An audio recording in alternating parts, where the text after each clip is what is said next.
Recupere la comunicación. Número 1 se erguía sobre la consola de comunicaciones, mirando a Garrison. Teniente, lo intento, señora. Aunque, de hecho, tenía dudas sobre lograrlo.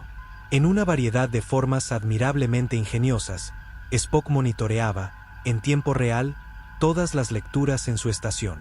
Ninguno de esos métodos, desafortunadamente, había tenido éxito. El capitán Pike había sido interrumpido a mitad de la conversación. La nave Orión no había respondido a ninguno de sus llamados. Una situación inquietante. Spock no podía ver ninguna razón para su falta de comunicación. Los datos provenientes de los sensores de largo alcance mostraban que la nave funcionaba con normalidad. No podía concebir por qué.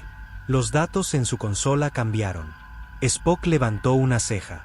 Los sensores de largo alcance indican que dos naves se aproximan a gran velocidad. Clase y posición, dijo número 1. Spock abrió la boca para responder, y ambas naves, así como si nada, se convirtieron en tres. Un momento.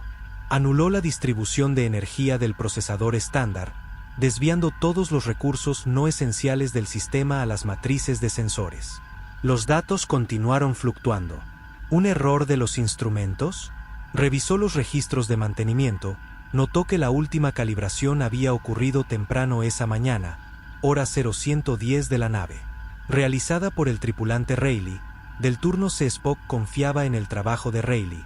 Había pasado largas horas entrenando al hombre. Su hipótesis de trabajo inmediata era que este no era un caso de mal funcionamiento del equipo. ¿Sr. Spock? Dijo número 1. Estoy recibiendo datos contradictorios de los instrumentos de la Enterprise, que estoy tratando de resolver. Un momento, por favor. Las anomalías interestelares, las fluctuaciones aleatorias de energía del subespacio, incluso ciertos tipos de polvo espacial cargado eléctricamente, todas estas cosas y medio centenar más eran capaces de interrumpir los delicados patrones de energía que las matrices de sensores de la Enterprise utilizaban para hacer sus cálculos. Spock restableció la matriz, reiniciando cada uno de los procesadores del sistema a su vez, un proceso de 30 segundos, al final del cual los datos comenzaron a llegar a su estación una vez más. El mismo tipo exacto de datos contradictorios. Misterioso y frustrante. ¿Spock? Dijo nuevamente número 1, elevando su voz. Mis disculpas, comandante. Los datos todavía están llegando. Lo cual era un eufemismo. Según sus instrumentos, las naves estaban cambiando su forma física de nanosegundo a nanosegundo. Imposible, por supuesto. Y luego, de repente, las lecturas se estabilizaron. Dos aves de guerra Klingon, anunció Spock. Moviéndose en 5.2C, en curso de intercepción aparente. Levantó la vista y se encontró con la mirada de número 1. Las lecturas parecen similares a las observadas en la pantalla del sensor de la base estelar 18. Antes del ataque, número 1 frunció el ceño. Las mismas naves. Spock asintió. Eso parece. Alerta roja, Teniente Harden, espetó número 1, bajando a la silla de mando. Todas las cubiertas. Alerta roja. Sí, dijo Harden con cierto grado de satisfacción. Presionó un botón en la consola frente a ella, y una sirena comenzó a sonar. Spock reconfiguró su estación de trabajo, dividiendo la pantalla ante él.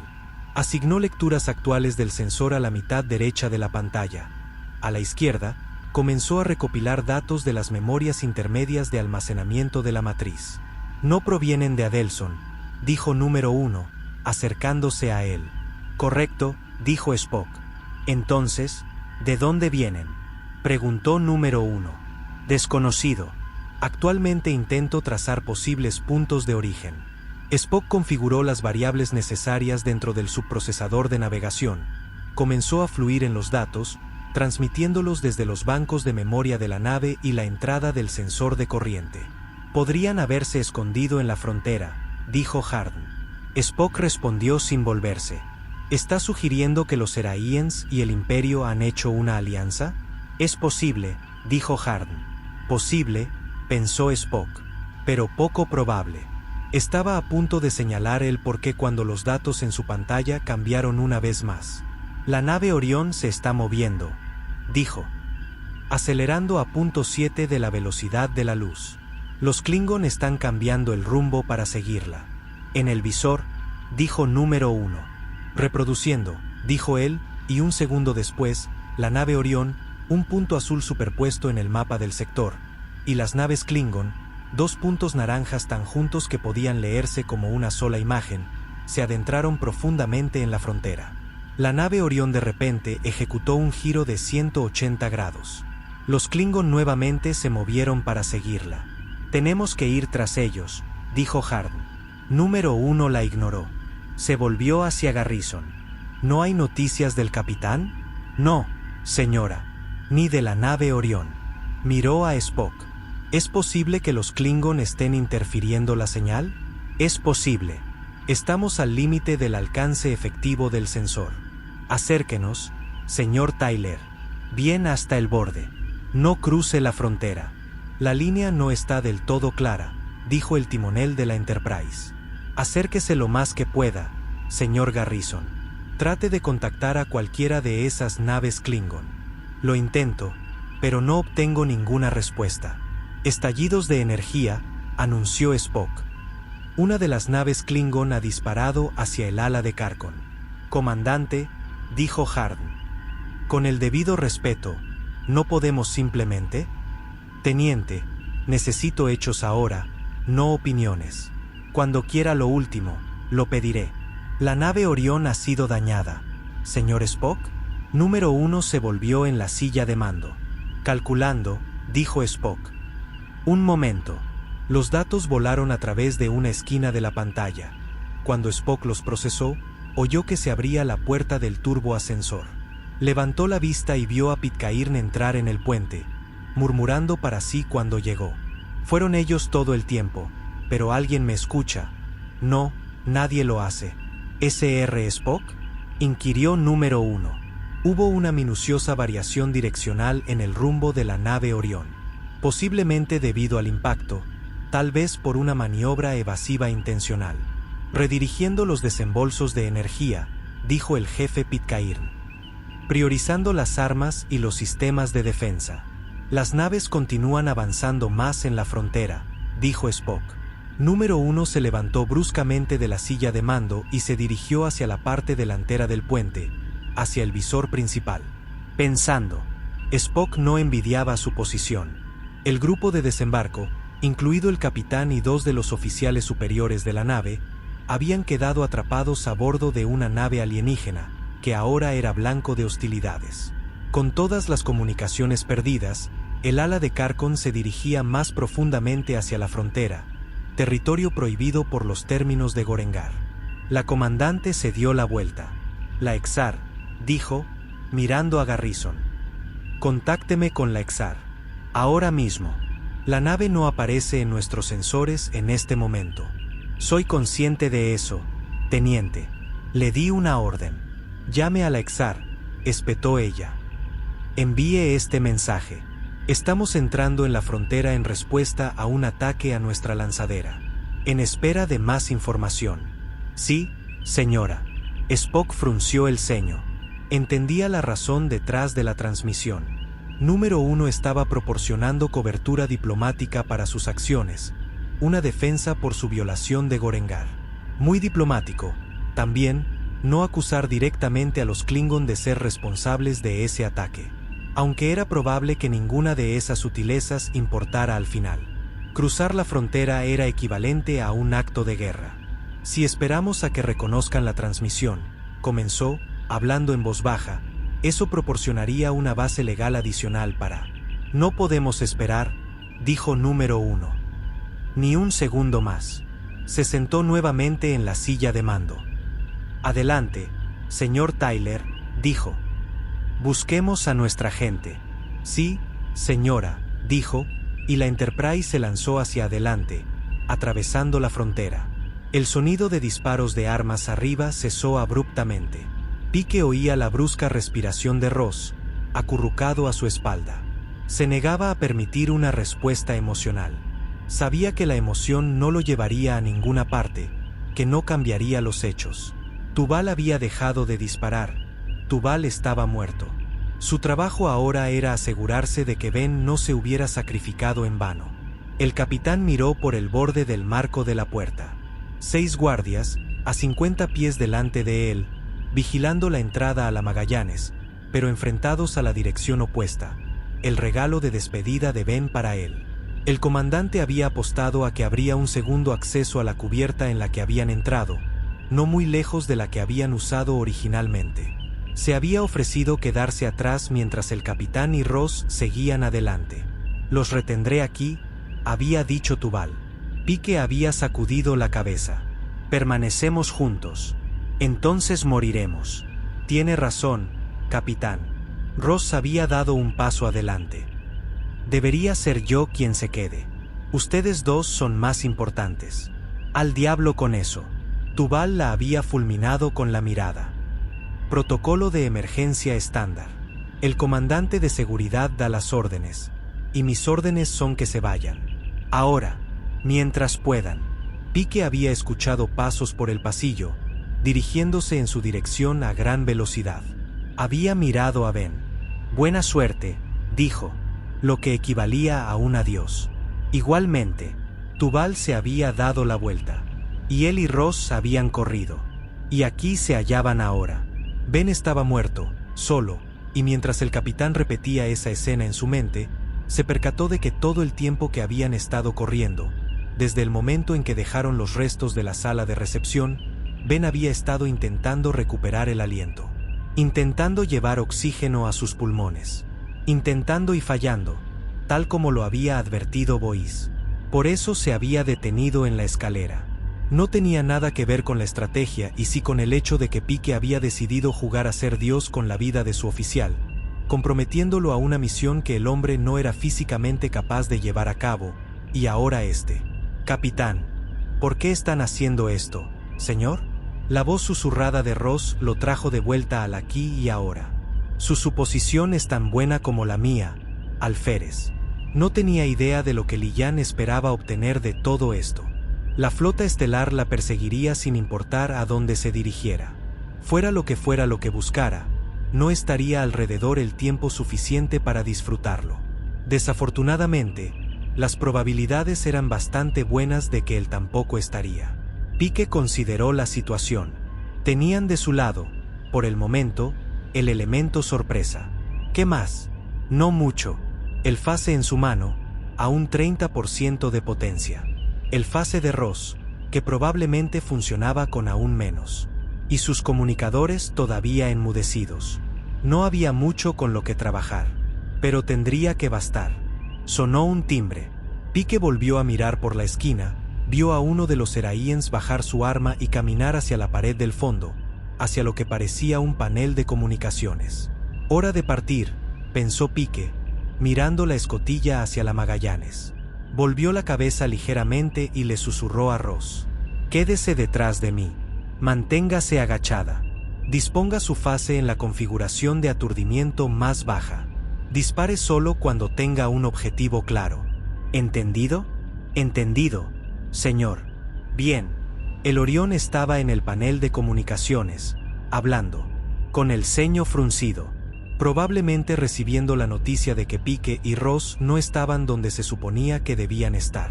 Los otros guardias no habían bajado exactamente sus armas, pero se habían relajado un poco. Cambiaron sus posturas, aflojaron sus garras. Pike abrió fuego sobre sus cabezas, un disparo corto y de alta potencia dirigido a la tubería más gruesa que colgaba de la cubierta que cubría el techo. El conducto se partió por la mitad y cayó al suelo. Varios cables chispearon. Los Seraíens saltaron hacia atrás, sus cabezas dando vueltas en confusión. Pike cambió la configuración de su arma, eligió un objetivo y disparó. El guardia más cercano se derrumbó. Uno derribado. El capitán ya se estaba moviendo cuando el guardia cayó, se lanzó hacia adelante, rodando, esquivando por un pelo una descarga de armas, rayos de energía escalonados, en configuración letal. Literalmente pudo sentir el calor que emanaban cuando se puso de pie nuevamente y disparó por segunda vez. 2 derribados. «Están aquí», aulló el Orión en el panel de comunicaciones. «Refuerzos. Están aquí», En la lanzadera, una explosión fácil lo alcanzó en el estómago. Voló hacia atrás por el aire y se estrelló contra la pared. Obra de Ross. Buen tiro. 3 derribados. Pike volvió a levantar su propia arma y disparó. 4. El Fase salió volando de su agarre. Miró hacia abajo y vio que le ardía la mano. Había humo saliendo de su palma. La piel allí era negra. «Capitán». Se giró a tiempo para ver a Ross salir al centro del pasillo. Estaba a punto de decir, «Permanezca agachada», pero luego un rayo la alcanzó por completo, y ella se detuvo, con una expresión de sorpresa en su rostro. Y se esfumó. Pike se abalanzó sobre el arma que había dejado caer. La tomó con la mano izquierda, ignorando la agonía de la derecha. Podía sentir la piel muerta y carbonizada quebrarse, resumando. Era dolor como no lo había sentido en mucho tiempo, desde Gorengar. El capitán se concentró, lo mejor que pudo, en el arma en su mano izquierda, que no intentó disparar. Simplemente la arrojó contra uno de los 2 guardias restantes, el más cercano, que estaba a unos 4 metros de distancia. El Orión se estremeció y echó la cabeza hacia atrás mientras apretaba el gatillo con su propia arma. El movimiento lo hizo fallar. El rayo de energía pasó volando sobre el hombro de Pike. El capitán cargó directamente hacia el hombre, permaneciendo lo más cerca posible de la pared, posicionándose para que el otro guardia, a 6 metros de distancia, no pudiera disparar sin acertarle a su propio hombre. Lo intentó de todos modos. El rayo alcanzó al guardia cercano en el hombro. Este gritó. Pike lo alcanzó, lo empujó a un lado y abrió la puerta de acceso a la Magallanes. Irrumpió en la esclusa de aire, giró cuando entró y selló la puerta por detrás. Un segundo después, todo comenzó a brillar en rojo. El Orión disparaba su arma. Pike apostó a que la puerta aguantaría lo suficiente para que pudiera despegar. No tenía alternativa. Alcanzó el control de la escotilla interior, entró en la nave propiamente dicha y activó los sistemas de propulsión. No hay tiempo para hacer una verificación de sistemas, ni siquiera para establecer un rumbo, solo tengo que irme. Se sentó, acunando su mano derecha contra su pecho, y activó los propulsores de impulso, en el último segundo recordando activar la escotilla de emergencia. Escuchó el sonido de metal rasgándose, y luego la lanzadera se alejó, el espacio apareciendo en el visor frente a él. Magallanes a la Enterprise. Magallanes a la Enterprise. Era una trampa. La consola chilló. No podía transmitir. Vio que la señal estaba siendo bloqueada. No importaría una vez que se alejara un poco más, pues la Enterprise lo detectaría con sus sensores y algo lo hizo girar. Luego hubo movimiento en el borde de su campo de visión. Miró hacia atrás y a su izquierda, donde podía verse el ala de Carcon, un cuadrado de plata del tamaño de un sello de correos contra el negro del espacio. También había algo más, un destello de luz brillante que de repente creció hasta el tamaño de una pequeña luna. Y siguió aumentando. También era plateada, metálica, un arma de alguna clase, un torpedo. Hubo un repentino estallido de luz, y luego se estrelló contra la consola. El horrible sonido del metal rasgado, las llamas, el calor y luego el frío. Nada más que frío y la vasta y vacía negrura del espacio. Hacía 10 segundos que habían cruzado la línea de demarcación, 10 segundos en la frontera, territorio neutral en el mejor de los casos, espacio Klingon en el peor, cuando la Exar reapareció, acompañada por media docena de otras naves Klingon, 4 aves de guerra y 2 cruceros pesados. Habían surgido de Adelson prácticamente al mismo instante. Enterprise. Casson los observaba desde el visor principal. Justo ahora, por su propia admisión, están violando el Tratado de Gorengar. Aléjense y prepárense para ser abordados. Nuestro capitán está a bordo de la nave Orión, el ala de Carcon, que actualmente está bajo ataque, dijo número 1. Estamos en medio de una misión de rescate. Les estoy transmitiendo copias de comunicaciones relevantes y lecturas de sensores. Se volvió hacia Spock, que ya había preparado, a su orden, los datos, los últimos minutos de lecturas de los sensores de largo alcance. Se lo envió al teniente Garrison, quien adjuntó las entradas de comunicaciones relevantes, codificó todo el paquete y lo envió en una ráfaga de datos. Un momento después, en el visor principal, un funcionario Klingon se acercó a Kazon y le susurró algo al oído. Los ojos del general se abrieron. Se puso de pie y sacudió un dedo hacia la pantalla de visualización, por extensión, a la primera oficial de la Enterprise. ¿Nos acusa de romper el tratado? La furia de Kazon era evidente. ¿De lanzar este cobarde ataque? Le he presentado un conjunto de datos, dijo número 1. Requerimos una explicación, por la cual estaría muy interesada. ¿Sabe quién soy? Farfulló Kazon. Habla con el general que ganó Narendra para el Imperio, que rechazó a los Dourami, que recibió el agradecimiento del canciller una docena de veces, que, quizás, sugirió Spock, estas naves que ahora atacan la nave Orión sean corsarios. No del Imperio. Se equivoca, Vulcano, dijo Kazon, su expresión ni una pizca suavizada. Ningún Klingon pelearía de esta manera. Yo tampoco lo habría pensado, dijo número 1.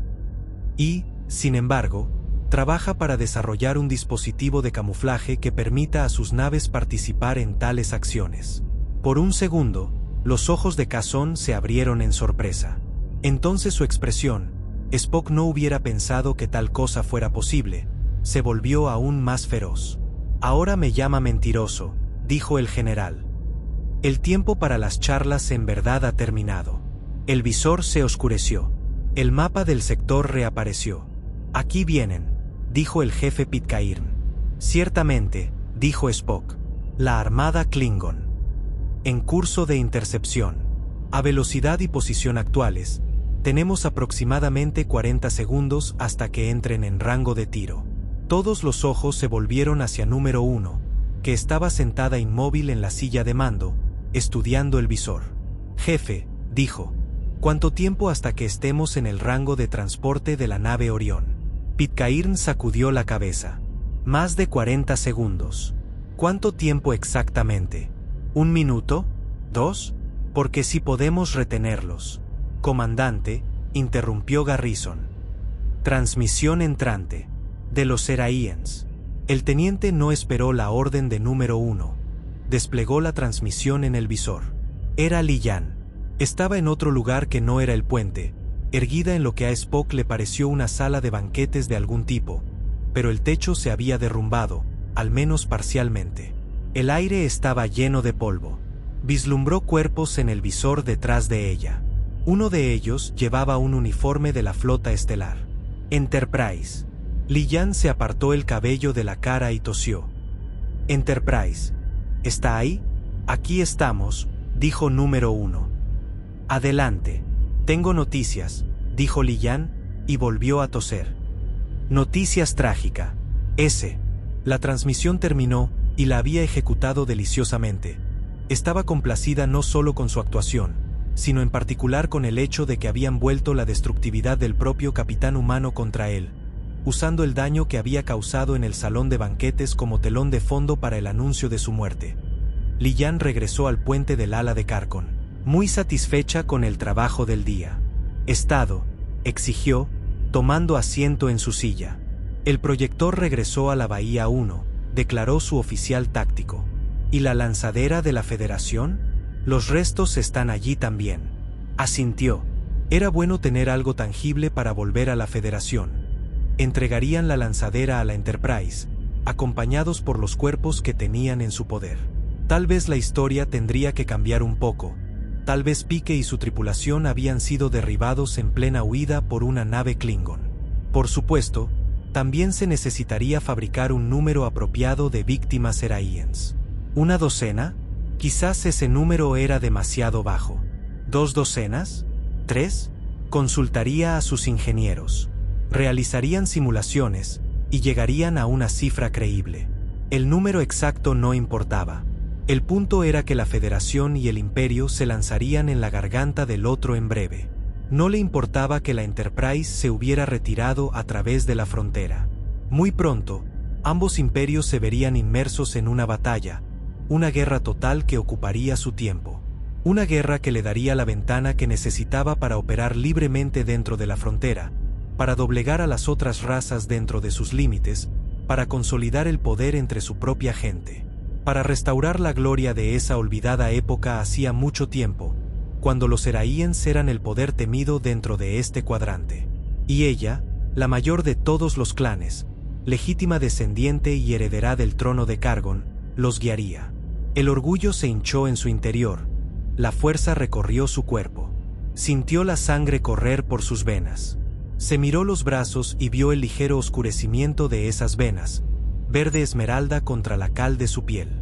Y se recordó nuevamente que todos sus planes, todo, dependían de que el doctor de la Enterprise estuviera a la altura de su reputación. Hablando de ello, estaré en el ala médica. Alértenme cuando estemos preparados para devolver los restos, dijo ella, poniéndose de pie.